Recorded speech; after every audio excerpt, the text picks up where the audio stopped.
Friends welcome to my channel Sana kitchen and blogs. నేను ఈరోజు అయితే స్వీట్ రెసిపీని అయితే చూపిస్తున్నాను. సొరకాయతో అయితే స్వీట్ మీరు ఇప్పుడు దాకా తినలేదా? అయితే ఒక్కసారి అయితే ట్రై చేసేయండి. సూపర్ టేస్టీగా అయితే ఉండిద్ది. ఫస్ట్ అయితే లేత సొరకాయని అయితే ఒకటి తీసేసుకోండి. తర్వాత నెక్స్ట్ మధ్యలోకి అయితే కట్ చేసేసుకోండి. దీన్నంతా పీల్ అయితే చేసేసుకోండి. దీని స్కిన్ అంతా పీల్ చేసిన తర్వాత ఇది మధ్యలోకి అయితే కట్ చేసేసుకోండి. కట్ చేసుకున్న దీంట్లో ఉన్న బొరుగునైతే పక్కన పెట్టేసేయండి.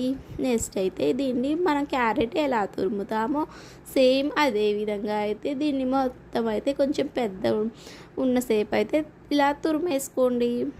నెక్స్ట్ ఇదంతా తురిమేసుకున్న తర్వాత అయితే ఇలా వచ్చిన దాన్ని అయితే దీంట్లోకి ఉన్న వాటర్ని అయితే కొంచెం అయితే పిండేసుకోండి. పసరు వాసన రాకుండా అయితే స్వీట్ అయితే సూపర్ టేస్టీగా ఉండిద్ది. నేను తురిమేసుకున్న తర్వాత 1 కప్ మెజర్మెంట్ తీసుకొని దాంతో అయితే నాకు 2 కప్స్ అయితే వచ్చేసింది. నెక్స్ట్ అయితే నెయ్యి యాడ్ చేసేసుకొని మనం జీడిపప్పు, బాదం పప్పు, కిస్మిస్ ఈ మూడింటిని అయితే దోరగా ఫ్రై చేసేసుకొని పక్కన పెట్టేసుకోండి. నెక్స్ట్ అయితే మనం తీసుకున్న సొరకాయ తురుమును అయితే దీంట్లోకి యాడ్ చేసేసుకోండి.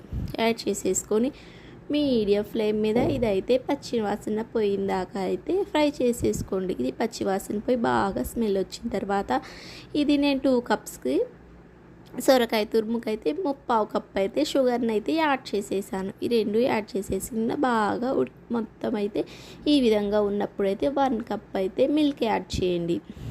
మిల్క్ యాడ్ చేసేసిన తర్వాత ఈ విధంగా బాగా ఇదంతా దగ్గరకు వచ్చేదాకా అయితే మీడియం ఫ్లేమ్లో అయితే ఉడికించండి. ఈ విధంగా దగ్గర పడిన తర్వాత అయితే ఇంకా బాగా హల్వా టైప్ అయిపోయిన తర్వాత ఈ విధంగా అయితే రెడీ అయిపోయింది.